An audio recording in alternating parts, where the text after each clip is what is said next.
산책의 사람들 2022년 겨울연합수련회 특강 성경연구 설화체 방법론을 담당하는 간사 이치국입니다.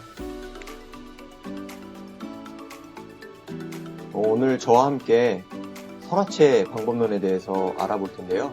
바로 진행하도록 하겠습니다. 오늘 강의 목차입니다.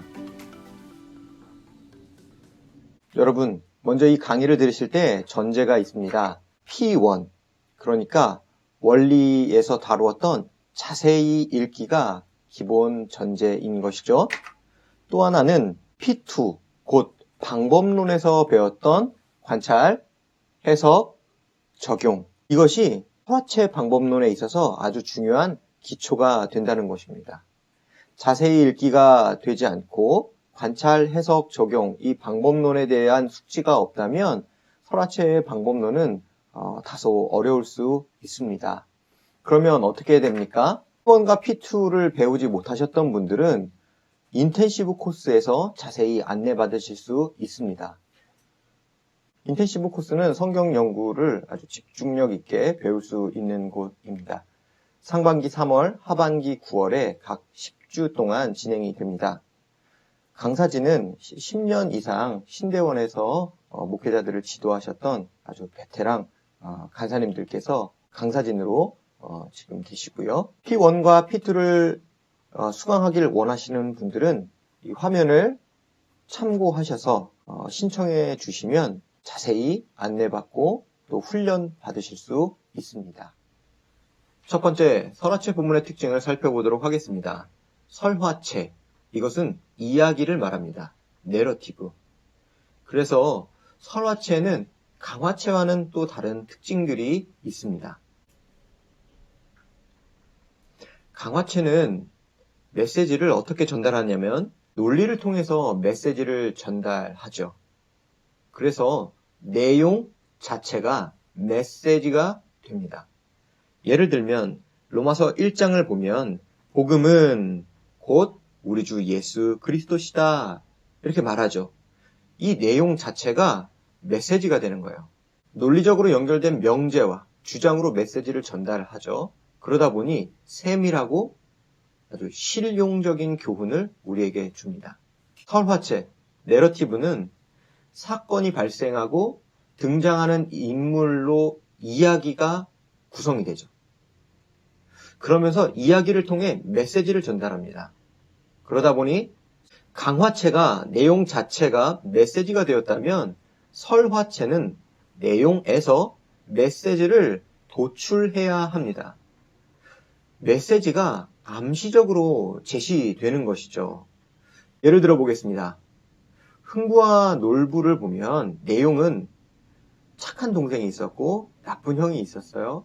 그리고 착한 동생이 그 새 다리를 고쳐줘서 그 박씨를 받고 그 박씨에서 이렇게 보물이 나왔다.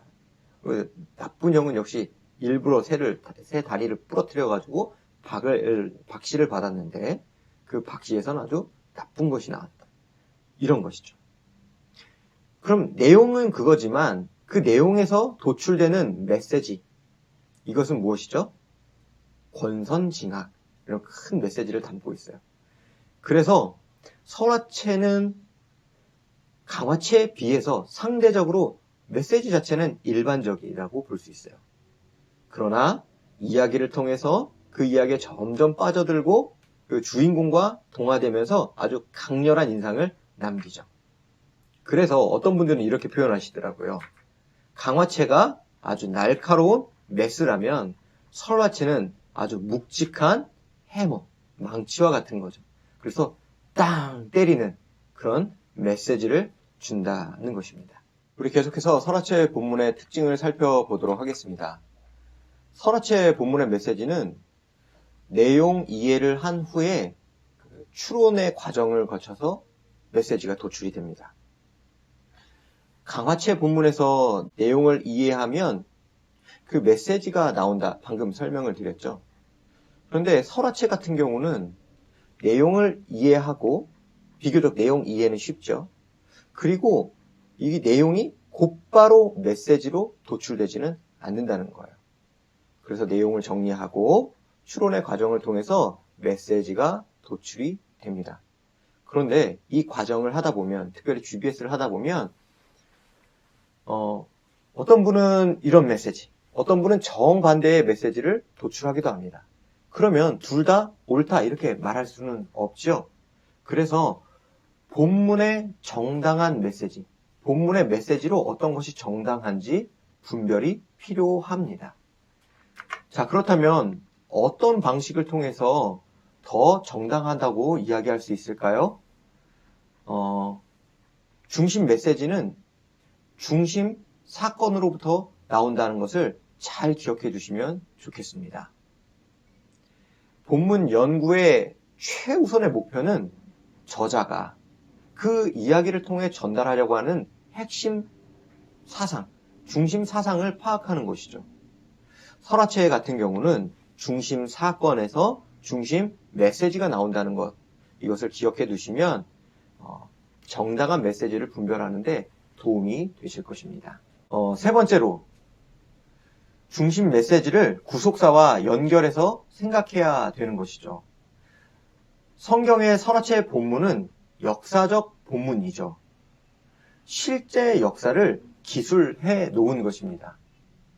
여러분, 하나님께서 범죄한 자들을 다시금 하나님 나라에, 회복된 하나님 나라로 이끄시는 이야기, 이것을 우리는 보통 구속사 이렇게 이야기합니다. 구속사는 성경의 여러 사건들이 하나님께서 죄인을 구속하기 위해 이끌어 가시는 과정이라는 관점을 가지고 있습니다. 그래서 이 설화체 본문을 다룰 때 이 메시지가 전체 구속 역사와 어떻게 연결이 되느냐, 전체 구속사와 그 부분의 메시지를 이루는, 그러니까 큰 줄기 속에서 함께 기여하는 메시지가 좀 더 정당한 메시지다, 이렇게 볼 수 있는 것이죠. 또 하나, 구속사이다 보니 역사적인 사건입니다. 다시 말하면 역사적 사건은 다시 반복되지 않는 단회적인 사건이라는 것을 기억해 주십시오. 그래서 역사적 사건이 단회적이다, 다시 반복되지 않는다면 우리는 이 사건을 통해서 보편적인 메시지를 부여해야 하고 그 보편적인 메시지를 저희가 의미로 받아들이는 것이죠.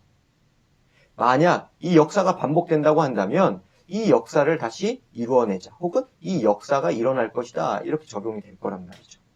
그리고 나서 설화체 본문의 이해를 예수 그리스도의 성취와 연결해야 됩니다. 성경은 그리스도 중심적 관점을 가지고 있죠.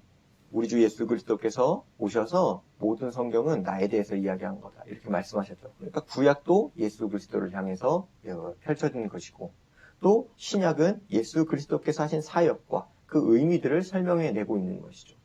그래서 구약과 신약 모든 역사가 우리 주 예수 그리스도의 십자가에 정점을 두고 이렇게 펼쳐지는 것이죠. 그래서 구약은 예수 그리스도의 오심을 설명했고, 신약은 예수 그리스도의 오심을 통해 성취되는 역사를 기술하고 있습니다. 그래서 설화체 본문을 다룰 때에도 역시나 메시지를 정리할 때 우리 주 예수 그리스도의 십자가 사역과 연결하여 생각하는 것이 아주 중요하겠습니다. 그러면서도 이 본문의 특징들이 있지 않습니까? 각각의 본문이 기록된 이유들이 있을 텐데 그 본문의 특징을 무시하지 않는 것이 중요하죠. 본문의 특징을 무시하지 않으면서도 우리 주 예수 그리스도의 십자가 사역의 다양한 측면들과 연결시키는 것, 이것이 좋은 메시지, 성경에서 말하는 메시지다, 이렇게 말할 수 있겠습니다. 또 설화체 본문을 보다 보면 본문이 어떤 것은 축약하고 어떤 건 생략합니다. 시간상으로는 엄청나게 긴 시간인데도 한 절 이렇게 이야기하고 넘어가 버리죠. 또 어떤 사건은 하나의 사건이면서도 굉장히 다양한 측면으로 오래 기술하는 것을 볼 수가 있습니다. 이렇게 본문의 축약, 생략도 메시지를 전달하기 위한 것이죠. 성경은 성경의 저자가 보여주어야 할 것, 알려주어야 할 것을 기록한 것이죠. 전체를 다 기술해 놓지를 않았어요. 그러면 우리도 어떻게 해야 합니까? 성경 저자가 우리에게 보여주길 원한 그 부분들을 잘 살피면 됩니다. 우선 그것들을 주목하는 것이죠. 그래서 본문에 기록된 것에 우선 집중해서 이것이 성경 저자가 우리에게 알기를 원하는 것이다 라는 생각을 가지고 접근해야 됩니다. 성경 저자의 관점을 가장 존중하고 해석하는 것은 성경 연구자가 배워야 할 자세와 태도이죠. 설화체 본문 마지막 특징입니다. 설화체 본문의 적용은 교회와 연결하여 적용해야 합니다. 교회 중심적인 적용을 깊이 생각해야 하죠. 그리스도의 십자가에서 정점에 이른 구속사가 새 예루살렘 성으로 묘사된 하나님 나라의 완성에 이르기까지 그 역사의 주체는 교회입니다. 모든 성경은 그리스도를 통해 현재의 교회와 연결이 되죠. 그래서 본문이 이 땅의 교회인 성도에게 어떤 메시지를 전달하려는가 이것을 묵상하고 적용할 때 설화체 본문의 연구가 완성된다. 이렇게 말씀드릴 수가 있겠습니다. 이렇게 설화체 본문의 특징을 살펴보았는데요. 지금 제가 진행하는 강의는 아주 축약된 형태의 강의입니다. 한책의 사람들 P3 설화체 방법론은 좀 더 자세하고 풍성하게 구성되어 있습니다. 약 100여 페이지에 이르는 방법론인데요. 저는 아주 간략하게 설명을 드리고 있으니까요. 나중에 특별 세미나가 있을 때 꼭 그런 기회를 통해서 설화체 본문 방법론을 충분히 더 배울 수 있는 기회를 가지시면 좋겠습니다.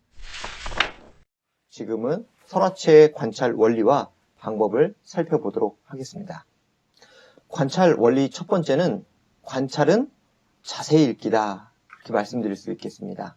관찰은 자세히 읽기다. 여러 가지 관찰 방법을 이따가 설명드릴 텐데요. 결국 관찰 방법을 사용하는 것도 자세히 읽기 위해서, 빼놓지 않고 읽기 위해서 관찰 방법을 사용하는 것이죠. 특별히 자세히 읽기다 이렇게 이야기할 때는 꼼꼼하게 읽는 것, 하나도 빼놓지 않고 꼼꼼하게 읽는 것, 또 낯설게 읽는 것, 우리가 익숙했던 본문들이 많기 때문에 낯설게 읽는 것이 굉장히 중요합니다. 또 세 번째로는 체계적으로 읽는 것이죠. 무엇이 중요한 내용이고 어떤 것이 하위에 관련된 내용인지를 생각하면서 읽습니다. 그리고 마지막으로 적용하면서 읽는 것. 이 네 가지 꼼꼼하게 읽기, 낯설게 읽기, 체계적으로 읽기, 그리고 적용적으로 읽는 것. 이것이 자세히 읽기다라는 것을 기억해 두시면 좋겠습니다. 자세히 읽을 때 주의해야 될 점이 있습니다. 그것은 바로 선입견이죠. 선입견은 관찰을 방해합니다.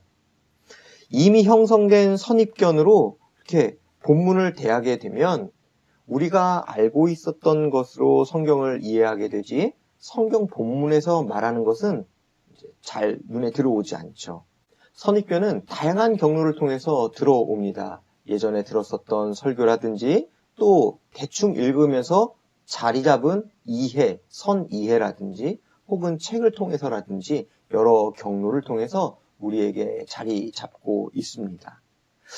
물론 우리가 진공 상태, 곧 아주 아무것도 없는 상태에서 본문을 대하기란 사실 불가능합니다. 그렇지만 선입견 없이 성경 본문에 주목하자 이렇게 말하는 것은 그만큼 선입견 혹은 편견에 사로잡히지 않은 채 객관적으로 하나님이 뭐라고 말씀하시는지 잘 살피기 위해서는 꼭 필요한 태도입니다. 더 나아가서 생각한다면 우리가 해석학적으로 아예 선입견이 없는 상태는 불가능하다는 것을 전제한다면 우리는 그러면 더 좋은 선입견이 아니라 더 좋은 선이해를 가지려고 애쓰고 노력해야 하는 것이 마땅하겠죠. 그래서 성경을 연구할 때 필요한 신학적인 바탕, 좋은 바탕들을 우리가 갖고 있어야 할 것입니다. 그러기 위해서는 복음에 대해서 잘 이해해야 되고 하나님 나라에 대한 이해, 언약과 구속사에 대한 이해들이 필요하겠죠. 이것을 잘 이해하면 이해할수록 성경 전체에 있어서 성경 연구에 있어서 아주 좋은 바탕이 될 것입니다. 그렇기 때문에 말씀선교센터에서 운영하고 있는 PTS, 목회자 학교를 통해서 우리는 이런 도움을 받을 수가 있겠습니다. 자, 두 번째 관찰 원리를 살펴보도록 하겠습니다. 관찰 원리 두 번째, 관찰은 절반의 해석이다. 무슨 말입니까? 관찰을 통해 얻은 이해가 곧 해석입니다. 어떤 분은 성경 연구를 설명할 때 관찰 단계에서는 해석하지 않고 해석 단계에 가서만 해석한다라고 관찰과 해석을 분리시키는 분들도 계십니다. 그래서 어떤 분들은 그러죠. 관찰은 했는데 아직 해석을 못했어요. 이렇게 말하는 건 바로 이 때문인 것이죠. 그런데요, 꼭 기억해 두셔야 될 부분들이 있습니다. 그것이 무엇이냐면 관찰에서 얻은 이해가, 관찰하면 그냥 관찰에서 끝나지 않죠? 관찰하면서 우리 머릿속으로 생각하게 돼요. 그것이 바로 해석이라는 거예요. 관찰에서 얻은 이해가 곧 해석이다. 꼭 기억하시면 좋겠습니다. 관찰을 하실 때 그냥 관찰만 하시는 게 아니라 관찰하면서 메모를 하시는 거죠. 필요한 내용들을 적으시는 거예요. 뭐 노트에도 좋고 뭐 태블릿에다가 기록해도 좋고. 그래서 꼭 기록을 하셔서 내가 방금 진행되었던 관찰들이 꼭 반드시 해석, 이해에 도움이 되는 방식으로 성경 연구를 진행해 나가셔야 됩니다. 이렇게 관찰을 할 때 뭘 하게 되냐면 관찰이 절반의 해석이다. 왜 다 해석이 아니냐? 네. 관찰을 할 때 모르는 부분을 발견하게 됩니다. 해석이 필요한 부분을 발견하게 되는 것이죠. 그래서 관찰을 통해서 해석해야 되는 부분이 있는데 이때는 질문 형태로 그냥 기록을 해놓는 거죠. 그리고 해석 단계에 가서 충분히 더 생각하는 것이죠. 우리 이제 관찰 방법을 살펴보도록 하겠습니다. 여러분, 관찰은 해석을 위한 거예요. 그냥 관찰 자체를 위해서 관찰하진 않죠. 관찰은 해석을 향해 있어요. 해석하려고 관찰하는 거죠. 그렇다면 해석의 원리를 가지고 관찰을 시도하는 것이 아주 좋겠다 싶습니다. 또 설명드리는 관찰 원리가 잘 이해가 되시지 않는다면 해석 원리를 연결해서 생각하시면 좋습니다. 자, 그러면 해석의 3대 원리가 무엇입니까? 자, 문맥에 적합한 해석, 하나님 중심적 해석, 본문에 근거한 해석이에요. 문맥에 적합한 해석, 그리고 본문에 근거한 해석은 일반 서적을 이해하는 데도 동일한 방식이에요. 우리가 문맥에 적합한 해석을 하죠. 다시 말하면 우리는 그냥 하나 떨어진 것으로 이해하지 않고 전체 흐름 속에서 본문을 이해합니다. 드라마를 봅니다. 그러다 어느 날 한 번 빼먹었어요. 그래도 다음 걸 보면 이해할 수 있죠. 흐름이라는 게 있기 때문입니다. 우리도 이 본문의 해석은 단어는 어디에 지배를 받습니까? 문장은 어디에 지배를 받죠? 더 큰 흐름인 문단은 어떤 흐름을 받습니까? 예, 전체 책의 지배를 받는 것이죠. 예를 들어 보겠습니다. 어떤 의미죠? 잘 알 수 없어요. 가나다라 할 때 간지, 어디로 가라고 하는 건지, 아니면 그 사람이라는 건지 잘 알 수 없어요. 그런데 흐름, 문맥을 보면 알 수 있죠. 저리 가라고 한다면 이때의 가는 이동하라는 얘기예요. 그렇죠? 가 써 있는데 나다라 마바사 한다면 우리 한글인 거죠. 가가 그럼 그 사람이 그 사람이냐 뭐 이런 의미겠죠. 그래서 문맥에 적합한 해석은 정말 누구라도 다 자연스럽게 하는 거예요. 또 세 번째, 본문에 근거한 해석. 누구라도 해석을 할 때 이 본문에 근거해서 해석을 하죠. 쓰여있는 대로, 쓰여있는 것을 기준으로, 근거로 해석하는 것은 아주 마땅한 해석 방법이죠. 그런데 우리가 지금 다루는 것은 성경이에요. 성경은 하나님께서 하나님 자신을 계시하신 책이에요. 그래서 하나님이 어떤 분이신지를 우리에게 알려주신 책이기 때문에 하나님 중심적으로 해석하는 것이 아주 마땅한 것이고 성경의 독특한 해석 방법인 거죠. 문맥에 적합한 해석, 본문에 근거한 해석은 모든 일반 서적이라든지 그냥 일반 우리 실생활에서도 사용되는 해석 방법이에요. 그러나 하나님 중심적 해석, 부분이 아주 성경의 독특한 방법이죠. 그럼 이 해석의 3대 원리로 우리는 어떻게 관찰합니까? 이렇게요. 문맥에 적합한 해석을 위해서 문맥을 파악하고 또 문단을 나누는 거예요. 이게 관찰 방법이에요. 하나님 중심적 해석을 하기 위해서 하나님을 찾는 거죠. 또 본문에 근거한 해석을 위해 강조점을 찾는 거예요. 그래서 문맥을 파악하고 문단을 나누는 것을 통해서 전체 흐름과 또 문단 내의 흐름을 이해하고 하나님 중심적 해석을 위해서 하나님을 찾고 또 본문에 근거한 해석을 위해서 강조점을 찾아 나아가는 그런 관찰 방법을 한다. 이러한 문맥 파악하기, 문단 나누기, 하나님 찾기, 강조점 찾기는 P2에서 이미 설명을 들으신 거예요. 그래서 오늘은 자세히 설명하지 않겠습니다. 그러나 처음 들으시는 분들도 계시기 때문에 간략한 설명을 덧붙이고 그리고 이해를 돕기 위해서 우리 수련회 때 본문인 사도행전 16장 1절부터 10절을 가지고 좀 같이 예제로서 한번 해보도록 하겠습니다. 나머지 11절 이하, 16장 11절 이하는 GBS 때 여러분들이 연구하셔서 또 조원들과 함께 은혜를 나누면 좋겠습니다. 자, 전후 문맥을 파악합니다. 관찰 방법에서 전후 문맥 파악하기를 하는 것이죠. 그래서 전 문맥의 간략한 내용을 한두 문장으로 기록하고 후 문맥의 간략한 내용을 한두 문장으로 기록하는 거죠. 왜 한다고요? 예, 문맥을 파악하기 위해서, 문맥에 적합한 해석을 위해서 하는 것이죠. 전체 흐름이 어떤 건지를 이해해야 오늘 본문에 대한 스케치를 할 수 있게 되겠죠. 이렇게 기록한 후에 연결점을 생각하는 거예요. 앞에 본문과 오늘 본문이 어떤 연관점이 있을까? 자, 전후 문맥 파악하기 예시입니다. 사도행전 16장 1절에서 10절. 잠시 영상을 멈추시고 본문을 읽고 와주시면 더 이해에 도움이 되겠습니다. 읽으셨죠? 네, 읽으신 줄 알고 한번 보도록 하겠습니다. 전문맥은 15장 36절부터 41절로 한번 잡아보았습니다. 한 줄로 요약하자면 이런 거죠. 바울이 바나바와 심히 다투어 갈라섰어요. 그리고 바나바와 그 다음에 마가 대신 실라와 함께 말씀을 전했던 성으로 가서 형제들을 살펴보고자 떠났습니다. 자, 후문맥은 어떻죠? 오늘 본문 이후에 11절부터 15절. 바울이 마게도냐 첫성 빌립보에서 루디아를 만나고 주께서 그녀의 마음을 여셔서 바울의 말을 따르게 하셨습니다. 바울이 빌립보에 이르러서 루디아를 만나서 말씀을 전하는데요. 이때 주의 역사 가운데 루디아의 마음이 열리는 그런 모습이죠. 연결점을 생각해 봅니다. 15장 36절부터 41절. 그리고 오늘 본문과의 연결점은 어떤 것인가?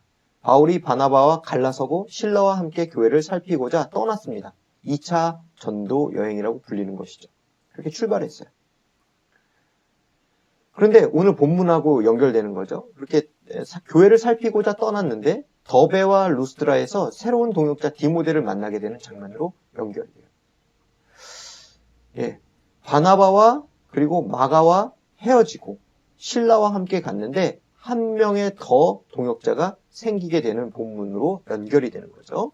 또한 바울과 일행은 하나님께서 마게도냐 사람들에게 복음을 전하라고 부르신 줄 믿고 오늘 본문 후반부인데요. 그 본문이 어떻게 연결이 되냐? 다음 본문으로 빌립보에서 루디아를 만나서 그 집에 거하게 됩니다. 그렇게 2차 전도 여행의 특징이 무엇이냐면 터키 지역에서 그리스 지역으로 복음을 전하는 지역이 바뀌잖아요. 주의 인도하심 가운데. 오늘 본문이 지금 그런 흐름 가운데 있다. 아, 이런 흐름 가운데 있구나. 이해하시면 되겠습니다. 자, 문단 나누기입니다.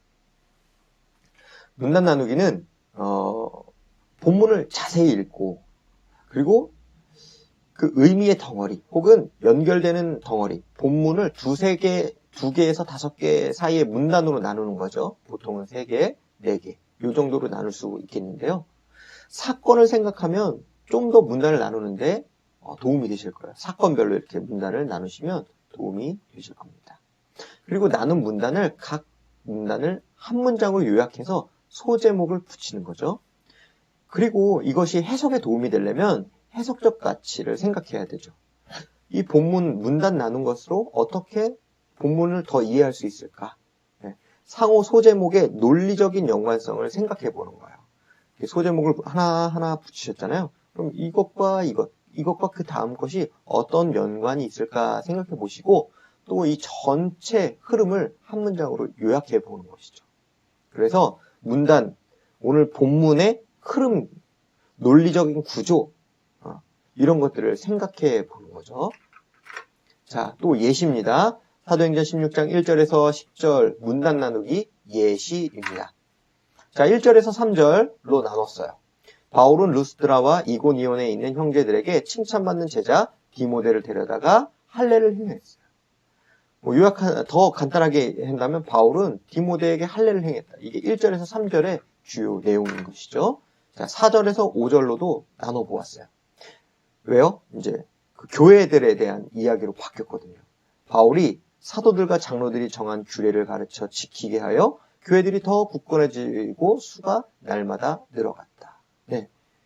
그리고 세 번째로는 6절부터 10절 성령께서 바울 일행을 마게도냐에서 복음을 전하도록 부르셨다. 이렇게 정리해 보았습니다.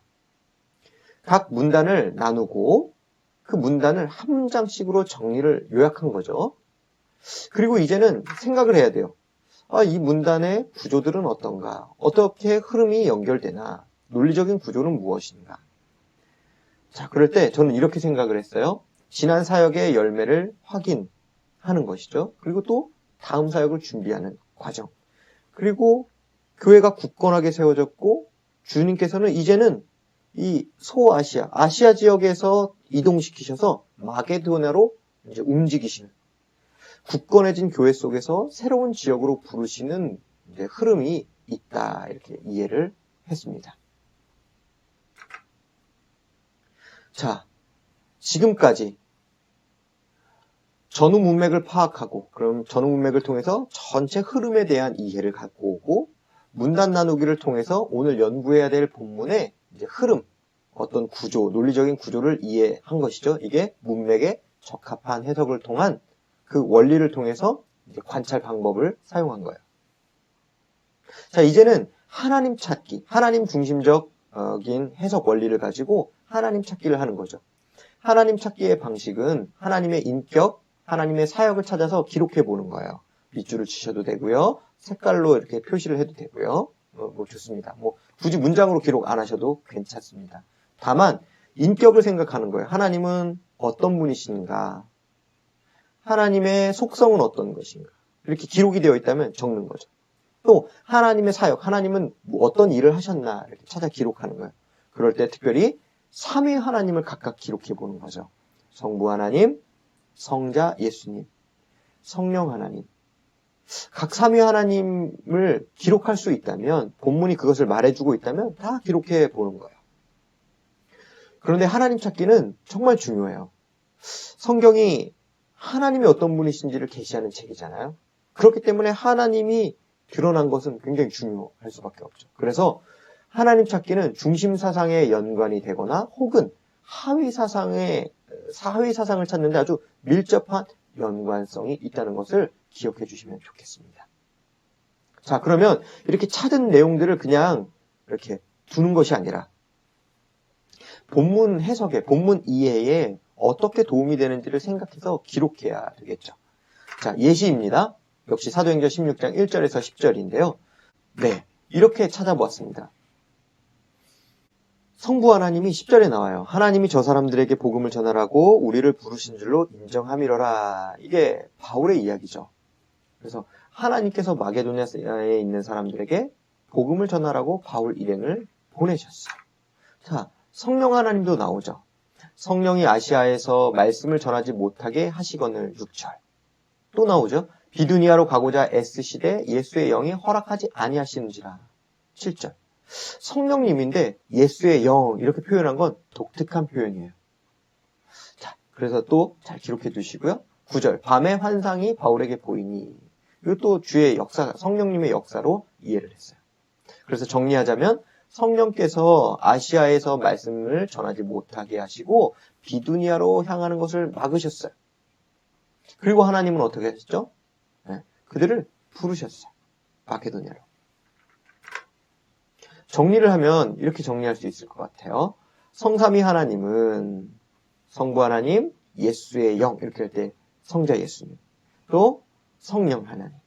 성삼위 하나님은 바울이 아시아와 비두니아로 가는 것을 막으셨어요. 그리고 마게도냐로 향하도록 역사하셨죠. 그러니까 이것을 통해서 우리는 본문을 통해서 하나님의 일하심, 하나님의 사역, 이것을 좀 더 잘 이해할 수 있죠. 하나님은 어떤 분이시죠? 네, 하나님은 어디로 사역하는 것은 막으셨고 어디로 부르셨어요. 어떻게요? 아주 구체적으로 밤의 환상 가운데 그것을 알도록, 아주 분명하게 알도록 알려주셨어요. 하나님은 그러한 분이시죠. 이것이 해석에 어떻게 영향을 주는지는 나중에 살펴보도록 하겠습니다. 자, 강조점 찾기입니다. 강조점은 이제 우리 본문의 근거 안에서 이잖아요. 그래서 우리가 나는 이렇게 생각해요. 이런 것으로는 다른 사람을 설득할 수 없죠. 그냥 큐티 혹은 개인 묵상이라면 상관이 없는데 성경을 펼쳐서 누군가를 가르쳐야 된다면 근거가 있어야 다른 사람들이 설득이 되겠죠. 성경도 우리에게 잘 따라오도록 강조점들을 아주 잘 알려주세요. 그래서 본문의 근거에서 이해할 수 있도록. 그래서 반복, 비슷 이런 것들이 많죠. 아, 그러면 이게 강조되는구나, 이해해야죠. 이게 중요하구나, 이렇게 이해되는 거죠. 또 반대와 대조를 통해서 이렇게 쫙 갈라지죠. 이런 걸 잘 봐야 되겠구나, 이해할 수 있어요. 또 명령이라든지 연결사, 뭐 그러므로든지 아니면 그러나든지 이런 내용들을 통해서 이제 본문의 강조를 이해할 수 있게 되겠죠. 역시나 찾아놓고 그냥 두는 것이 아니라 어떻게 해석에 도움이 되는지를 생각해서 기록해야 되겠죠. 예시입니다. 오늘 본문 16장 1절에서 10절 보면 반복 비슷이 나와요. 보겠습니다. 1절, 거기 디모데라 하는 제자가 있으니 그의 어머니는 믿는 유대의 여자요 아버지는 헬라인이라. 디모데는 루스드라와 이고니온에 있는 형제들에게 칭찬받는 자다. 그래서 제자다, 믿는 유대 여자를 어머니로 이렇게 둔 거고, 또 형제들이라는 건 교회로부터 칭찬받는 거겠죠. 그래서 디모데가 어떤 자인지를 알려줘요. 신자요, 복음 사역에 함께할 만한 자라는 것을 알려주고 있어요.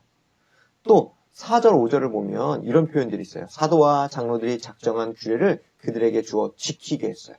이거는 전문맥 사도행전 15장에서 예루살렘 공의회에서 결정된 내용들이겠죠. 그것을 주어 가르쳤어요. 그리고 지키게 했어요. 그랬더니 어떤 일을 합니까? 교회가 믿음과 수가 더해져 갔어요. 더 굳건해지고 수가 더해져 갔어요. 이런 것이 반복된다고 본 거죠. 자, 반대 대조입니다. 또 나오나요? 네. 어머니는 믿는 유대 여자, 유대인으로 말미암아 데려다가 할례를 행했다. 또 아버지는 헬라인이고 그의 아버지는 헬라인인 줄 다 안다. 그래서 유대와 헬라라는 이야기들이 이렇게 반복 혹은 대조되어서 헬라인이에요. 유대인. 아니, 디모데가 헬라인이에요. 그러면서도 유대인이에요. 그래서 디모데의 할례 필요성을 대조적으로 이제 강조한 거죠. 또 하나, 말씀을 전하지 못하게 하시거늘 S시대 예수의 영에 허락하지 않으냐 하시는지라. 어느 쪽으로는 말씀 전하지 못하게 하시고 어느 쪽으로는 가지 못하게 하셨는데 어느 쪽으로는 저 사람들에게 복음을 전하라고 우리를 부르신 줄 인정함이라 이렇게 이야기할 만큼 너무나도 분명하게 대조되는 모습을 통해서 하나님이 어디는 막으시고 어디로 인도하신다는 것을 알 수 있게 하셨죠. 명령형이 나오나요? 네. 건너와서 우리를 도우라, 이게 명령형이더라고요. 그래서 마게도냐로 와서 도우라는 강력한 요청, 강조하는 거죠. 해석적 가치를 생각해보면 신자여 칭찬받는 디모데가 사역을 출발할 때 이제 사도 바울이 데리고 가고자 하는데 그 전에, 출발 전에 할례를 받게 하는 것과 또 사도와 장로들이 작정한 규례를 가르치고 지키게 할 때 교회가 굳건해져요. 사역을 할 준비를 하고 또 교회는 굳건해지고 또 성령께서는 어디는 가지 못하게 하셨지만 어디는 또 인도하셨어요.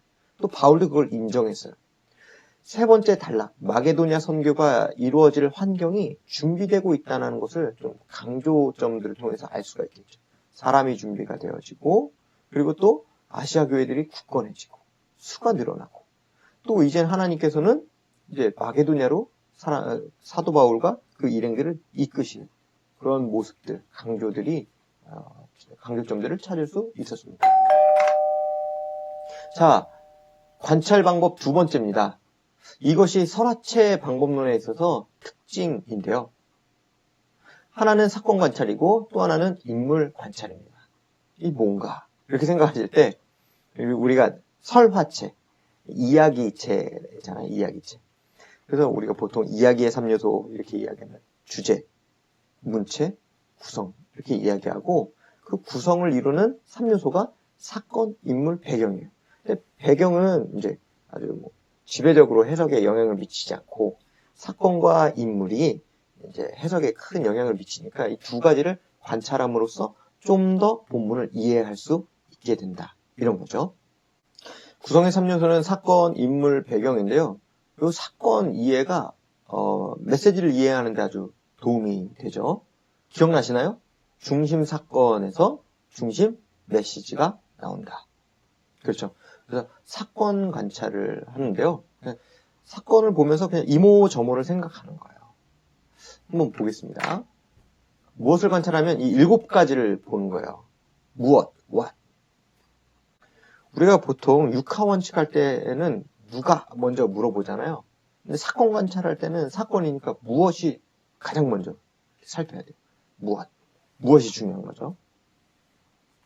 이 질문을 통해서 이제 사건의 핵심이 뭐냐, 이걸 파악할 수 있는 거예요. 무엇, 이건 먼저 살피는 거예요. 그리고 두 번째로는 언제, 사건이 언제 발생했는지, 또 세 번째 어디서, 사건의 발생 장소는 어디고, 누가, 사건의 등장 인물 및 관계, 이런 것들을 살피는 거예요. 근데 요거 아까 전에 사건 관찰하고 인물 관찰한다고 했잖아요. 그래서 인물 관찰하고 헷갈리시면 안 돼요. 사건 관찰할 때 누가, 등장 인물을 살필 때는 인물 관찰만큼 하는 게 아니라 그냥 간단하게만 살피시면 돼요. 그리고 다섯 번째 어떻게, 사건의 진행, 변화, 추이 등을 살피는 것이고요. 여섯 번째는 왜, 사건의 원인이 뭐고 동기가 뭐냐, 이런 것들을 살피는 거죠. 실제 나타나지 않을 때가 많습니다. 실제로 왜, 이것이 드러나지 않을 때가 많아요. 그리고 이 왜는 중심 사상과 아주 밀접한 관련이 있습니다. 자, 7번째. 그래서 그 결과는 어떠냐는 거예요. 어떠냐. 무엇, 사건의 내용이 뭔지를 살피고, 그 다음에 쭉 이해할 것들을 살피면 되겠습니다. 꼭 이렇게 하나하나 막 표를 그려서 이렇게 적지 않으셔도 괜찮습니다. 다만 이렇게 사건을 보면서 뭐지? 언제 일어났어? 누가 한 거야? 이런 생각들을, 질문을 던지시고 사건의 이모저모를 살펴보시면 되겠습니다. 자, 그러면은 예시입니다. 요번에는 이걸 예시로 뒀어요. 그리고 예제, 사도행전 16장 본문은 여러분들이 직접 이제 해보시는 거예요. 예시, 창세기 14장을 살펴보겠습니다. 본문은 읽지 않겠습니다. 그럼 이 14장 전체가 무슨 이야기냐? 아브라함이 강한 대적과 싸워 승리하고 롯을 되찾은 이야기다. 그리고 이것을 그냥 두면 안 되고 해석적 가치를 생각해야 되죠. 어떻게 아브라함이 승리할 수 있었냐라는 거예요. 아마 14장 읽어보신 분들은, 그리고 이미 다 잘 알고 계시겠지만 말도 안 되는 승리를 하잖아요. 어떻게 승리할 수 있었냐는 거예요. 자, 누가 나옵니까? 4대 제국의 왕, 5개 성읍의 왕, 그리고 아브라함, 그리고 그가 기른 가신 318명, 아모리 족속도 나오고, 살레망 멜기세덱도 나오고, 롯, 부녀 친척들이라고도 이렇게 표현되는 사람들도 나옵니다. 그리고 이게 어떤 의미를 가지냐는 거예요. 4대 제국과 이에 무력하게 맞서는 5개 성읍의 왕의 전쟁을 통해 힘과 힘의 대결에서 더 강한 자가 이기는 모습을 보여주죠. 그런데 여기에서 롯뿐만 아니라 아브라함과 그의 동맹, 이런 거는요, 아주 위에서 보여주었던 그 힘의 대결에서 아주 미미한 세력이에요. 아주 보잘것 없어요. 또 살레망이 나오잖아요. 살레망 멜기세덱. 아브라함의 승리에 대해서 아주 중요한 진술을 하죠. 이런 것들을 좀 생각할 수 있겠죠. 자, 언제 일어났습니까? 전쟁, 4대 제국과 5개 성읍 왕들의 전쟁이 끝난 후에 그 사건이 일어나죠. 아브라함이 추적하는 사건. 자, 어디서 일어났습니까? 뭐 이러한 지역에서 일어났고요. 자, 어떻게 됐습니까? 이러한 과정을 통해서 일어났어요. 4대 제국에게 조공을 하던 가나안 5개 성읍 왕들이 배반을 하죠. 그래서 아주 본보기를 보여주는데 아주 그냥 하나씩 이렇게 아주 도장 깨기를 하면서 이제 오죠. 전쟁에서 소돔 왕 등이 아주 철저하게 패배당하고, 그런데 문제는 이 소돔에 거주했던 롯이 사로잡혀가죠. 아브라함이 동맹과 함께 전쟁에서 참여하고 밤에 기습작전으로 승리하고 롯을 되찾아오잖아요. 왕의 골짜기에서 멜기세덱 그리고 소돔 왕과의 대화가 일어나요. 그래서 이런 해석같이 이런 일 어떻게 진행된 것, 사건의 추이 이런 것들을 통해서 생각할 수 있는 점 무엇입니까? 고대 근동에서 나타난 힘과 힘의 대결을 통해 약육강식이라는 세상의 면목, 원리가 드러나죠. 세상은 약육강식, 적자생존 이런 원리로 세상이 막 돌아가는 거예요. 롯은 무력해요. 아주 무력한 희생자로 잡혀가 버려요. 소돔이 좋아서 이렇게 갔는데 무력하게 잡혀갑니다. 아브라함은 말도 안 되는 전쟁에 나가서 승리하고 5개 성읍도 쉽게 그냥 깨져버렸는데 318명으로 이겨버려요. 정말 말도 안 되는 전쟁에 나가서 승리하고 롯까지 무사히 찾아옵니다. 그러면 어떻게 승리했냐? 이게 되게 중요하겠죠. 멜기세덱과 소돔 왕의 대화는 이 승리의 원인이 누구에게 있는지 분명하게 밝힙니다. 자, 왜가 나오면 어떻게 된다고 그랬죠? 잘 안 나오는데 나오면은 중심 사상과 아주 밀접한 연관이 있다고 했어요. 멜기세덱의 찬사, 너희 대적을 내 손에 붙이신 지극히 높으신 하나님. 누구 때문에 이겼다는 거예요? 하나님 때문에 이겼다는 거예요. 그래서 이러한 것들을 해석적 가치를 생각할 때 지극히 높으신 하나님이 대적을 아브라함의 손에 붙이셨다. 결과 이렇게 나오죠. 이게 예시예요. 이렇게 사건의 이모저모를 살피면서 사건을 이해하고 그 사건을 통해서 중심 메시지를 이해할 수 있다. 자, 그러면 예제입니다. 제가 본문을 3개로 나눴잖아요. 1절, 3절, 4절, 5절, 6절, 10절인데요. 6절, 10절에서 그 환상, 사건을 좀 함께 살펴볼게요. 아니요, 함께 살펴지 않고요. 여러분들이 살필게요. 지금 화면을 멈추시고 16장, 사도행전 16장 6절에서 10절을 읽으시면서 사건을 관찰해 보시죠. 먼저 무엇 던지시고 누가 언제 어디서 어떻게 왜 그 결과. 지금 시작해 보시죠. 자, 어떠셨나요? 저도 한번 해봤는데요. 여러분이 하신 것을 잘 살펴보시고 또 제가 한 것도 한번 살펴봐 주시면 좋겠습니다. 이렇게 했어요. 무엇? 아시아에서 마게도냐로 말씀을 전할 지역이 변경이 돼버렸어요. 그렇죠. 무슨 사건이냐? 말씀을 전할 지역이 변경이 됐어요. 1차 전도 여행 지역, 터키에서 새로운 지역, 그리스로 변경되는 거예요. 유럽으로 바뀌었다. 이렇게 표현하기도 하더라고요. 누가 나옵니까? 성령님이 나오시고요. 바울, 마게도냐 사람 이렇게 나와요. 마게도냐 사람은 물론 환상 가운데 있는 인물이지만 일단 나온 걸로 썼어요. 그래서 성령께서 바울이 말씀을 전하지 못하게 하시거나 허락하지 않으셨어요. 또 언제 이런 일이 일어났습니까? 아시아 여러 성으로 다니며 교회를 굳건하게 할 때, 그 믿음, 그 수가 막 늘어날 때, 그리고선 다른 지역으로 이동해서 막 전하고 싶었거든요. 아시아의 다른 지역으로 전하고 싶었는데, 해석같이 아시아 지역에서 전도의 열매가 나타났고 교회의 믿음과 수가 더해져 갔을 때 이런 일들이 일어났어요. 그때 어디서 이 환상이 일어납니까? 드로아에서.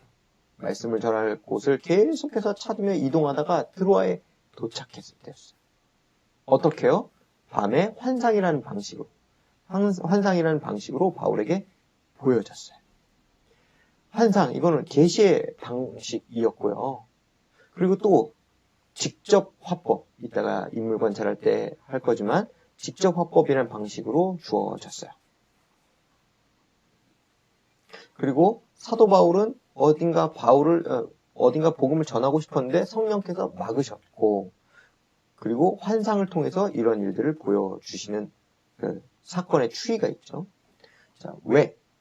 하나님이 저 사람들에게 복음을 전하라고 바울 일행을 부르신 줄로 인정함이러라. 네, 왜가 나왔어요. 사도 바울이 이걸 보면서, 이 환상을 보면서, 아, 이게 무엇이냐? 사건을 해석한 거죠. 환상을 해석한 거죠. 우리를 복음 전하라고 부르셨구나라고 인정을 했어요. 해석같이 성령의 막으심, 어디 지역은 막으시고, 또 환상을 통해서 하나님의 부르심을 보여주셨죠. 그 결과 마게도냐로 떠나기를 사도 바울이 힘씁니다. 해석가치는 순종을 이렇게 표현해 보았습니다. 그래서 사건을 통해서 아시아에서 마게도냐로 말씀 전할 지역이 변경되는데 어떻게요? 하나님께서 그 일들을 이루어 가신 거예요. 이게 사건 관찰을 통해서 얻을 수 있는 것들이었습니다. 자, 인물 분석입니다. 인물 분석은 먼저 대화를 이제 분석하면 되는데요. 사건과 갈등을 일으키고 풀어가는 주된 방식이 대화예요.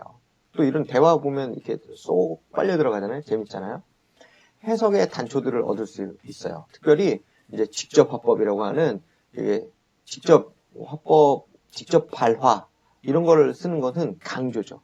간접적으로 표현할 수 있거든요. 바울이 그렇게 하였더라 이렇게 표현하면 되는데 바울이 직접 말한 방식으로 하는 것은 이제 아주 강조를 한 것이죠. 그래서 인물 분석에서 대화는 강조다. 또 묘사와 평가가 있습니다. 이 성경에서 묘사 그리고 평가는 하나님의 관점과 평가를 반영하는 거예요. 그 전지적 시점으로 묘사하지 않습니까? 그 바로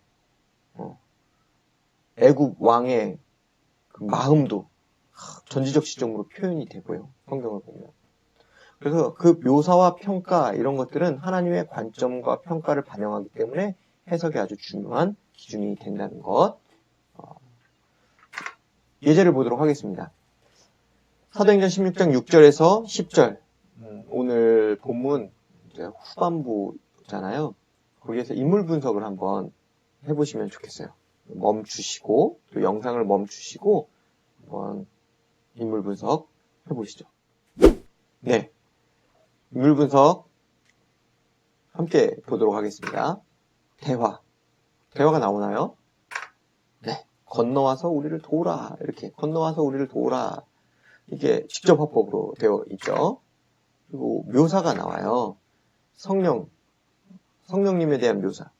아시아에서 말씀 전하지 못하게 하시고 예수의 영이 허락하지 아니하시고 밤에 환상이 바울에게 보이고 이게 다 성령의 역사라고 하나님 책될 때도 저 그렇게 정리를 했었습니다.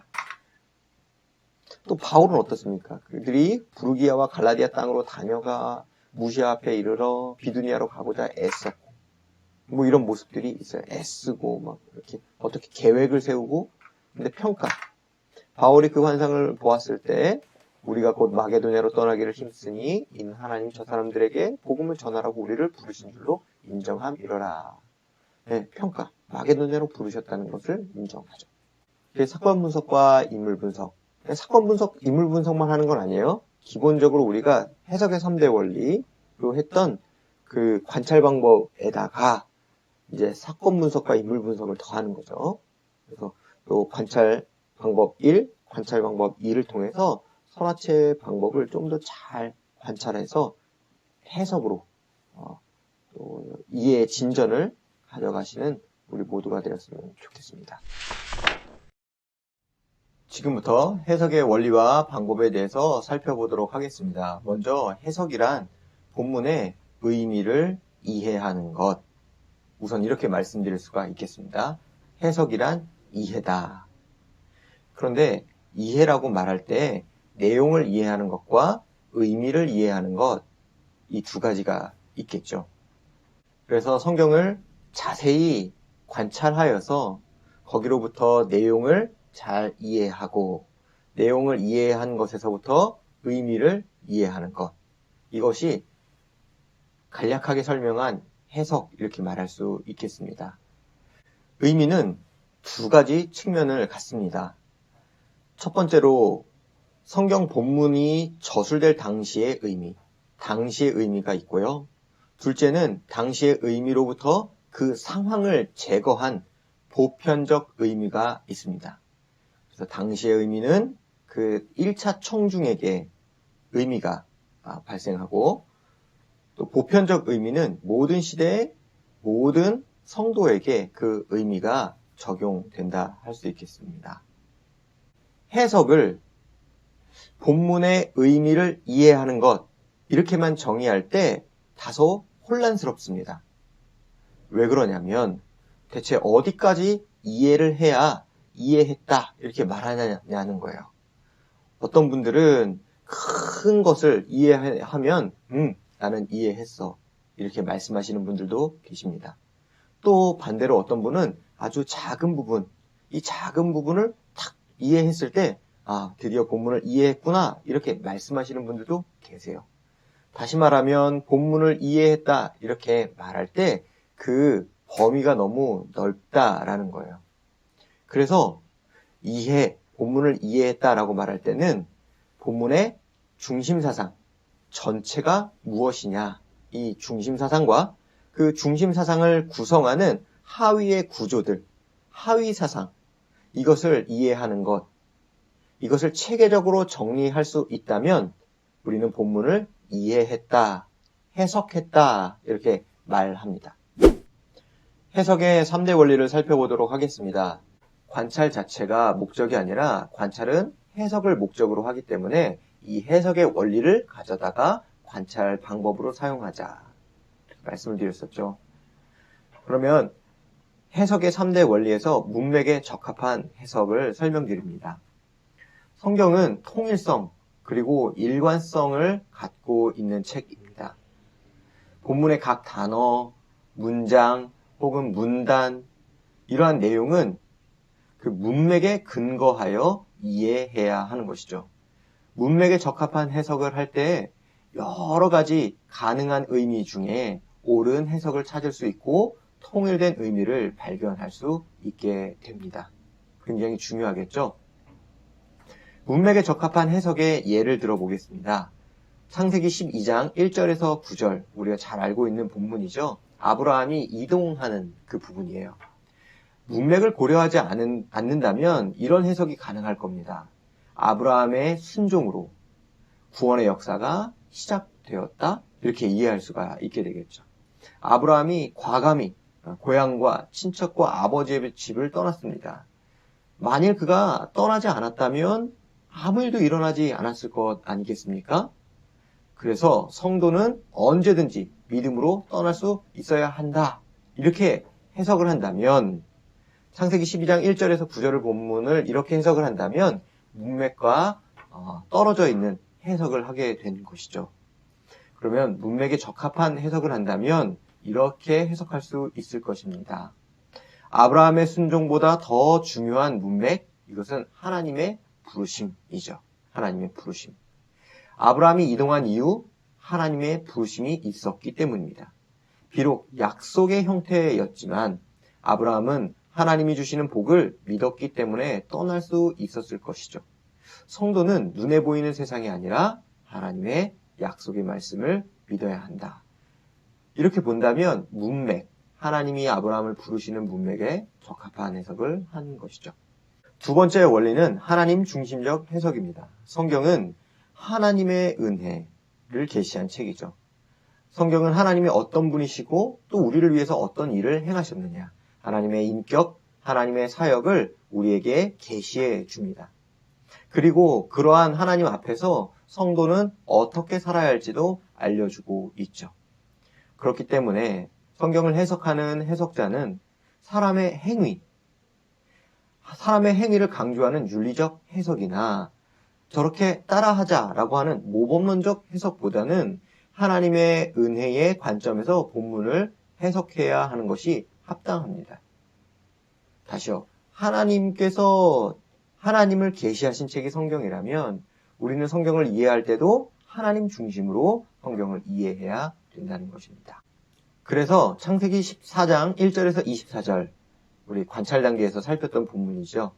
아브라함의 승리를 해석할 때 윤리적이거나 모범적인 해석을 한다면 이렇게 할 수 있을 것입니다. 하나님은 싸울 준비가 된 자에게 승리를 주신다. 이렇게 해석을 해볼 수 있겠죠. 그래서 아브라함은 집에서 기르고 또 훈련된 자 318명과 함께 대적을 물리치고 조카 롯을 구했습니다.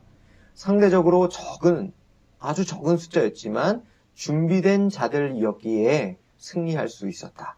성도는 아브라함처럼 대적과 싸울 준비를 해야만 할 것이다. 이렇게 한다면 윤리적이거나 모범적 해석이 될 것입니다. 하나님 중심적 해석을 한다면 어떻게 할 수 있을까요? 하나님은 은혜를 베푸셔서 자기 백성에게 승리를 주신다. 창세기 14장을 그렇게 해석할 수 있겠죠. 멜기세덱을 영접하고 소돔 왕의 영접을 단호히 거절하는 아브라함의 모습을 볼 때 승리의 이유, 아브라함의 용맹이나 훈련된 사람들이 있어서가 아니라 하나님의 은혜 때문이라는 것을 알 수 있게 됩니다. 그렇기에 성도는 하나님으로 인해 세상에서 볼 수 없는 큰 승리를 누리는 존재라는 것을 알게 되는 것이죠. 해석의 3대 원리 세 번째, 본문에 근거한 해석입니다. 성경은 하나님을 계시한 책이죠. 그러면서도 하나님께서 인간 저자를 통해 기록하신 책입니다. 그렇기에 각 본문에서는 의미를 효과적으로 전달하기 위해서 언어적인 특성이 반영되어 있어요. 반복한다든지 대조한다든지 자연스럽게 본문이 많이 말하고 또 분명하게 말하고 강조하여 말하는 것들을 우리는 우선적으로 해석해야 합니다. 모호한 의미보다는 명백한 의미부터 정리하는 거예요. 자연스럽게 본문이 많이 말하는 것, 본문이 분명하게 말하는 것, 본문이 강조해서 말하는 것을 우선적으로 해석해야 되는 것이죠. 창세기 17장 9절에서 14절을 보면 할례 이야기가 나오죠. 본문과 무관한 해석을 한다면, 본문에 근거하지 않은 해석을 한다면 할례는 하나님과 깨어진 관계를 다시 회복하는 행위다. 이 정도로 해석해 볼 수 있겠습니다. 아브라함은 하나님이 주신 약속을 믿었죠. 15장에서. 그럼에도 불구하고 믿음이 흔들려 여종 하갈을 통해 이스마엘을 낳음으로 하나님과의 관계가 깨어지고 말았죠. 16장. 이에 하나님은 아브라함에게 할례를 명하셔서 아브라함의 믿음과 순종을 보시고 다시 관계를 회복하셨다. 이건 본문과는 무관한 해석입니다. 15장, 16장의 근거를 갖고 왔다 할지라도 17장 본문 자체로는 무관한 해석이다. 이렇게 볼 수가 있는 거예요. 자, 그럼 본문에 근거한 해석은 어떤 것입니까? 할례는 언약의 표징이라는 것을 말해주는 것이죠. 할례는 언약의 기초에서 하나님이 주신 행위로서 이미 하나님과 아브라함 사이에 맺어진 언약에 대한 표징 역할을 하는 것이죠. 9절, 11절을 보면 알 수 있습니다. 즉 아브라함의 실수에도 불구하고 언약은 변하지 않고 유지되고 있습니다. 다시 한번 신실하신 하나님의 은혜를 확인할 수 있는 것이죠. 해석의 4차원을 반영한 체계적 정리를 좀 설명드리고자 합니다. 4차원? 이러니까 좀 어색한 표현이어서 좀 뭐지? 이렇게 생각하시는 분들도 계실지 모르겠습니다. 근데 4차원이라는 건, 해석의 4차원이라는 건 해석의 정도, 이 해석의 정도를 제시하는 개념이죠. 그래서 이 4차원을 이해하고 있다면 이제 본문 연구의 미진한 부분들을 이제 점검해서 해석을 하는 데 도움이 되는 것이죠. 그래서 해석의 1차원 이렇게 이야기한다면 본문의 전체적인 이해, 본문의 중심 사상을 이해하는 거예요. 그래서 본문을 이해했다라고 할 때 이 하나의 본문이 뭘 이야기하고 있다. 이 본문은 이거를 말하고 있다. 이렇게 이해한다면 해석의 1차원을 이해한다. 이렇게 보는 것이죠. 해석의 2차원은 그 중심 사상, 1차원과의 관련된 중심 사상과 관련된 그 하위 사상들, 중심 사상의 논리 구조라고 볼 수 있겠죠. 그 근거들을 이해하는 거예요. 이게 2차원이에요. 그럼 벌써 이렇게 전체를 이해하고 그 단락을 이해하는 이해의 정도가 생긴 것이죠. 3차원 이렇게 이야기한다면 그 하위 사상에 관련된 세부적인 내용들인 거예요. 설화체 같은 경우는 묘사, 경험 이런 것들을 이해하는 것이죠. 그래서 해석의 3차원까지 이해한다면 전체 본문을 체계적으로 정리, 아는 것을 중심으로 체계적으로 정리하는 것을 말하는 것이죠. 그래서 내가 해석한 걸 딱 봤을 때 나는 이 부분 세부적인 게 부족하구나. 이걸 그냥 3차원 이렇게 표현하는 거예요. 나는 하위 사상이 연결이 잘 좀 부족한 것 같다. 이렇게 이해가 된다면 2차원적인 거죠. 그런 것들을 점검해 보는 거예요. 자, 그러면 나는 1차원, 2차원, 3차원 이렇게 이야기할 때 단락적인 부분, 단락의 연결은 이해가 되는데 전체 하나의 본문으로서는 이해가 잘 안 가는 것 같다. 이렇게 보면은 1차원을 점검하는 것이죠. 그렇게 해서 이렇게 차원으로 표현한다면 이제 서로 성경 연구를 하고 GBS를 할 때 도움을 주고 받을 수 있을 것이죠. 마지막으로 해석의 4차원이라고 한다는 것은 모르는 것을 이해하는 거예요. 해석 질문을 통해서 해결하는 것이죠. 자, 다시요. 1, 2, 3차원은 아는 것을 체계적으로 정리하는 것. 4차원은 모르는 것을 이해하는 것. 그래서 이해를 더 진전시키는 것. 이렇게 볼 수 있습니다. 그럴 때 해석 질문을 통해서 어떻게 해결하느냐. 해석 질문이라는 것은 본문을 이해할 때 어려운 것, 이해가 안 되는 것들이죠. 그런데 좋은 질문과 좋지 않은 질문이 있어요. 좋은 질문은 해석에 도움이 되는 질문이고요. 좋지 않은 질문은 해석에 도움이 안 되는 질문들인 것이죠. 그래서 관계에 대한 질문이 아주 좋은 질문이죠. 이 단락과 이 단락은 어떤 관계가 있을까? 또 이 본문은 앞 본문과 어떤 관계가 있을까? 이런 관계에 관한 질문들이 좋은 질문이겠고요. 또 어떤 거는 단어가 이해가 안 됐을 때, 어떤 거는 이 행동이 이해가 안 됐을 때 이런 것들이 나타날 거예요. 그랬을 때 본문에 나타난 해석 질문을 해결하는 순서가 있습니다. 첫 번째로는 타번역이에요, 타번역. 그래서 성경 연구할 때 우리 개역 개정으로 보죠. 그러면서도 그 옆에 또 다른 번역본들을 두는 거예요.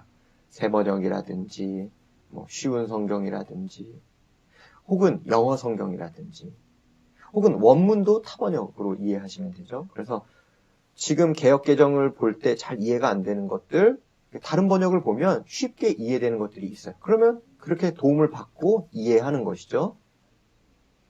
근데 타 번역을 볼 때에 어떤 번역과 어떤 번역의 해석이 상이에요. 좀 달라요. 그러면 거기가 해석의 쟁점이 되는 거죠. 원문으로도 해석의 쟁점이 거기에 발생한 거예요. 그래서 이렇게 볼 수 있고 저렇게 볼 수 있다면 보시고 생각해 보시는 거죠. 그 다음에 타번역을 보고 해결이 안 됐을 때는 문맥을 보는 거예요. 앞뒤 본문의 문맥을 보고 본문 내에 다른 표현이 있나 이렇게 보시고 또 본문 앞뒤로 비슷한 표현이 있나 도움을 받으시면 되겠죠. 또 원적 문맥으로 볼 수 있는 관주도 있습니다. 관주는 기독교 2000년 역사 속에 우리 선배님들이 선물해준 아주 좋은 것들인 것이죠. 이 본문과 연결하여 이해할 수 있는 이 본문을 이해하는데 도움이 되는 것들을 이제 선배님들이 이제 막 연구의 결과로 두셨잖아요. 그래서 TSK 관주도 있고 ESV 스터디 바이블도 있고 여러 관주 좋은 관주들이 있습니다. 또 성구 사전들을 통해서도 도움을 받을 수가 있겠고요. 성경 사전이나 어휘 사전 더 넘어서는 성경 개론서들을 통해서 이 해석에 관한 질문들을 도움을 받을 수가 있겠다 싶습니다. 자, 그렇다면 체계적 정리에 대한 예제를 좀 함께 살펴보도록 하겠습니다. 사도행전 16장 1절부터 3절입니다. 자, 전체 이 본문 1절부터 3절을 한 문장으로 정리한다면 전체를 보는 거죠. 물론 이 1절에서 3절은 1절부터 10절까지의 하위 사상으로 갈 거예요. 어찌되었든 1절부터 3절만 먼저 본다면 한 문장으로 바울은 디모데를 할례받게 함으로써 유대인에게 오해받지 않고 복음을 전할 준비를 하였다. 이렇게 볼 수 있겠습니다. 또 그 아래 구성된 내용들이 있겠죠. 디모데는 신자였고 교회에게 칭찬받는 자였다는 것을 1, 2절을 통해서 알 수 있어요. 디모데가 살던 곳도 나와 있죠. 더베와 루스드라. 제자 디모데는 루스드라와 이고니온에 있는 형제들로부터 칭찬받는 자였다는 것을 알 수 있어요. 요 1절, 2절의 내용을 가지고 지금 이제 반가로 1번의 내용을 정리하는 것이죠. 자, 또 1절과 3절을 보면 디모데는 유대인이 되었다는 것을 또 알 수 있게 됩니다. 디모데의 어머니는 믿는 유대인, 그리스도인 유대인이었다는 거죠. 그리고 아버지는 이방 헬라인이었다는 것을 본문을 통해서 알 수 있습니다. 아버지는 헬라인이었다. 이것이 또 반복이 되죠. 자, 세 번째로 본문을 통해서 알 수 있는 것은 바울은 디모데를 데리고 떠나고자 했어요. 그런데 그 전에 무엇을 했냐면 데려다가 할례를 행하였죠. 사도 바울은 디모데와 함께 가고 싶었습니다. 이거 세 번역에 자기와 함께 가기를 바랐다 이렇게 나와 있어요. 그러니까 함께 사역하고자 했던 것이죠. 그런데 바울은 디모데의 아버지가 헬라인이라는 것을 알고 있는 그 지역 유대인들 때문에 그를 데려다가 할례를 행했다 이렇게 기록이 되어 있어요. 자, 질문 해결하기 예제입니다. 질문. 바울은 유대인으로부터 말미암아 왜 디모데에게 할례를 행했을까? 이런 생각을 해보는 거죠. 왜? 파는 이방인이고 헬라인인데 왜 행했지? 자, 타번역을 보겠습니다. 쉬운 성경을 보면 다른 번역인 거죠. 쉬운 성경 번역을 보면 바울은 전도 여행에 디모데를 데려가고 싶었습니다. 그런데 디모데의 아버지가 그리스인이라는 것을 그 지방에 사는 모든 유대인들이 알고 있었기 때문에 바울은 디모데에게 할례를 베풀었습니다. 이렇게 나와요. 다시 말하면 디모데의 아버지는 헬라 이방인이었고 어머니는 유대인이었어요. 절반은 혈통적인 유대인이었고 또 절반은 이제 이방인이었던 거죠. 본문에서 말하는 명시적인 이유가 무엇입니까? 아버지가 헬라인이라는 것을 알고 있는 유대인들 때문에 할례를 행했다 이렇게 말하고 있는 것이죠. 문맥을 통해 좀 보도록 하겠습니다. 15장의 문맥을 보면 예루살렘 공의회가 나옵니다.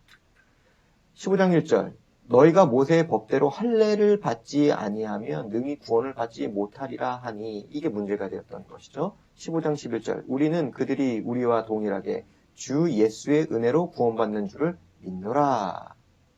다시 말하면 할례 받지 아니하면 구원받지 못한다가 아니라 무엇으로? 주 예수의 은혜로 구원받는다. 이렇게 이야기하는 거예요. 구원은 오직 우리 주 예수 그리스도 때문인 것이지 할례 때문이 아니다. 이렇게 정리를 한 거죠. 그래서 15장 20절. 그래서 할례는 안 행하는 거예요. 이방인들에게는. 다만 우상의 더러운 것과 음행과 목매어 죽인 것과 피를 멀리하라고 편지하는 것이 옳으니 이 문맥이 오늘 16장 4절 5절과 연결이 되죠. 편지한 것을 알려주는 거죠. 문맥을 통해서 정리한다면 이렇게 볼 수 있겠습니다. 바울은 전문맥 15장에서 할례와 구원이 직결될 수 없음을 주장했고 여러 사도들도 그것을 인정하였습니다. 디모데가 지금 16장 1절에서 3절에서 할례를 받는 것은 구원을 위한 할례는 아니라고 이해할 수 있는 것이죠. 그러니까 문맥을 보면 이건 구원받는 것과는 관계없는 할례다라고 이해할 수 있게 되는 것이죠. 15장 후반부의 문맥을 좀 보겠습니다. 바울이 이제 우리가 흔히 이야기하는 2차 전도 여행을 떠나는 이유가 15장 후반부에 나오죠. 다시 가서 형제들이 어떠한가 방문하자. 형제들을 살피겠다는 거죠. 또 41절을 보면 교회들을 견고하게 하니라. 이런 목적이 있는 거예요. 형제들을 살피고 교회들을 견고하게 하는 목적. 그렇다면 디모데를 데려가는 것도 이러한 목적과 연관이 있다라고 추론할 수 있죠. 디모데의 할례 또한 전도 혹은 교회를 위한 일이었다라는 것을 추론할 수 있겠습니다. 정리한다면 바울이 디모데에게 할례받게 한 것은 구원을 위한 할례가 아니었습니다. 혈통적으로 절반은 유대인이었던 디모데를 할례받게 함으로써 그 지역에 있는 유대인들의 오해를 거두거나 복음을 받아들이는데 도움이 되도록 할례를 행했다라는 것을 알 수 있습니다. 이렇게 타번역, 문맥 여기까지만 보더라도 이렇게 이해할 수가 있는 것이죠. 다음은 해석의 원리와 방법에서 메시지의 의미화를 좀 살펴보도록 하겠습니다. 메시지의 의미화란 정리한 내용을 토대로 해석을 거쳐서 의미를 담은 문장으로 정리하는 과정을 말합니다. 메시지의 의미화는 연구자의 숙련도에 따라서 체계적 정리를 할 때 곧바로 이루어질 수도 있습니다. 그러나 내용을 정리를 다 마친 후에 최종적인 순서로 이루어질 수도 있죠. 숙련도에 따라서는 차이가 있을 수는 있지만 반드시 중요한 것은 반드시 해야만 하는 중요한 해석의 과정인 것이죠. 왜냐? 해석의 목표는 내용 이해가 아니라 의미의 이해이기 때문에, 그리고 이 의미를 중심사상과 하위사상으로 체계적으로 정리하여 이해하는 것이기 때문에 그렇습니다. 여러분, 내용 이해와 의미 이해는 엄연히 구분이 됩니다. 내용 이해는 본문에 기록된 내용 그 자체를 파악하는 거죠. 본문의 그 자체. 반면에 의미는 본문에 기록된 내용을 가지고 이 저자가 독자에게 하고자 하는 메시지, 의도를 파악하는 것입니다. 그래서 앞에서도 설화체의 특징에서 설명드렸던 것처럼 의미 이해에서 석의적 의미와 보편적 의미, 이 두 가지 차원이 있다는 것을 말씀드렸습니다. 해석자는 성경 본문의 석의적 의미뿐만 아니라 보편적 의미까지 이해해야 합니다. 그러면 석의적 의미가 무엇이냐면 1차 독자에게 해당하는 의미인 거예요. 당시의 의미, 이렇게 표현하기도 합니다. 그래서 예를 들면 창세기 같은 경우 아브라함의 일대기는 내용이죠. 내용.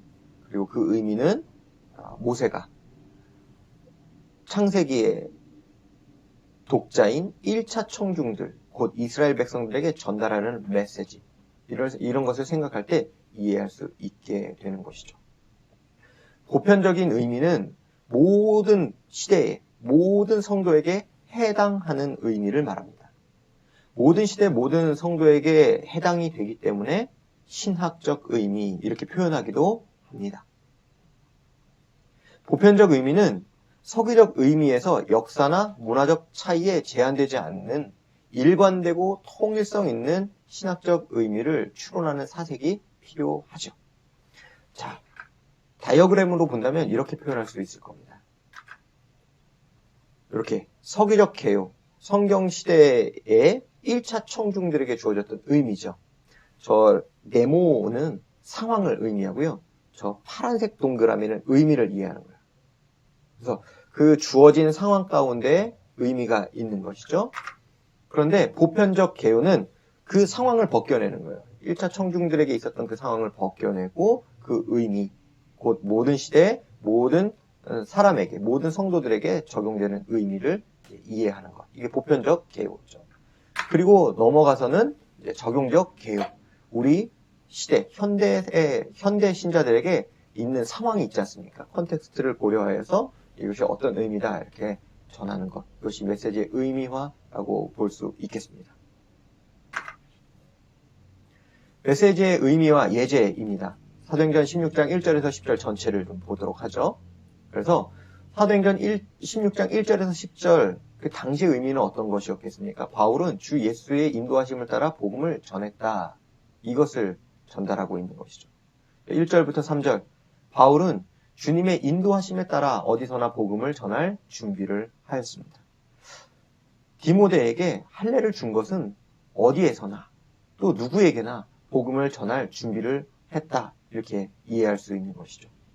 두 번째 4절 5절 바울은 주께서 결정하신 말씀을 전하고 지키게 함으로 교회들을 더욱 굳건히 하였습니다. 바울이요, 주께서 결정하신 말씀, 그것이 무엇입니까? 예루살렘 공의회의 결정이죠. 할례를 받음으로 구원받는 것이 아니라 오직 주 예수의 은혜로만 구원받는다는 것. 이것을 이렇게 표현했어요. 주께서 결정하신 말씀. 이것을 전하고 지키게 함으로 교회들을 더욱 굳건하게 하였습니다. 6절에서 10절 바울은 주 예수의 결정을 자신의 부르심으로 인정하였다. 이렇게 본 거죠. 그래서 아시아 지역에서는 주께서 교회들을 굳건하게 하셨고 또 어떤 지역에서는 막으셨어요. 그런데 환상 가운데 마게도냐로 건너와서 우리를 도우라는 그 사람의 목소리를 하나님의 부르심으로 인정하였죠. 그래서 바울은 주 예수 그리스도의 결정, 그 결정, 환상 가운데 보여주신 것을 자신의 부르심으로 인정한 것이죠. 이걸 보편적인 메시지, 신학적 메시지로 바꾼다면 이렇게 할 수 있을 것 같습니다. 교회는 주 예수의 인도하심을 따라 복음을 전한다. 그렇죠. 교회는 주 예수의 인도하심을 따라 복음을 전한다. 16절부터 1절에서 10절, 16장 1절에서 10절을 보면 그렇게 이해할 수 있는 것이죠. 그래서 교회는 주님의 인도하심에 따라 어디서나 복음을 전할 준비를 하고, 또 교회는 주 예수의 은혜의 복음을 가르치고 지키게 할 때 신자들이 더욱 굳건하게 세워짐을 믿는 것이죠. 교회는 주 예수께서 인도하심을 믿어 순종을 하는 것이죠. 이렇게 좀 보편적인 의미로 바꾸어 보았습니다. 우리 그 다음으로는 해석 원리와 방법에서 우리가 해석했던 것을 점검할 수 있는 필터들이 있습니다. 무엇이냐면 문맥에 적합한 해석이 먼저인 거예요. 문맥에 적합한 해석이 먼저고, 그리고 근접 문맥과 원전 문맥을 함께 보는 것이죠. 그리고 문자적이고 문법적으로 자연스러운 해석이 우선적인 거예요. 문법을 어그러뜨리거나 문자적인 것을 이제 빼놓고 해석하는 것은 부자연스럽죠. 자, 또 암시적인 교훈보다는 명시적인 교훈이 우선적으로 해석해야 되는 부분입니다. 아주 분명하게 이야기한 것부터 해석해야 되는 것이죠. 또 주변부, 부차적인 교훈보다는 아주 중심적인 교훈이 우선이고, 실용적, 윤리적 교훈보다는 아까 전에 우리 큰 해석 원리 있죠. 하나님 중심적 교훈이 우선인 것이죠. 또 예수 그리스도 중심적 해석이 우선인 것이죠. 그리고 설화체보다 강화체적 교훈이 우선인 거예요. 성경 밖의 역사, 문화적인 배경 이런 것들보다 성경 내의 배경적 근거가 우선입니다. 왜 그렇습니까? 역사, 문화적인 배경은 자꾸 바뀔 수 있어요. 뭔가 더 이렇게 출토되거나 발견되면 그거 해석이 바뀌거든요. 그러나 성경 내의 배경은 변하지 않잖아요. 이게 문제. 마지막으로 기납적 근거가 더 많은 해석이 우선적입니다. 누가 뭐라고 한들 귀납적인 근거가 더 많다면 성경 본문을 근거로 한 해석이 우선인 것이죠. 설화체 성경연구 방법론 강의는 여기까지입니다. 우리 함께 먼저는 설화체의 특징을 잘 이해하시고, 그리고 관찰, 해석까지 해보시고 같은 GBS 조언들과 함께 적용은 도움받으시면 좋겠습니다. 준비된 PBS로 조언들을 잘 섬겨주시기를 부탁드립니다. 감사합니다.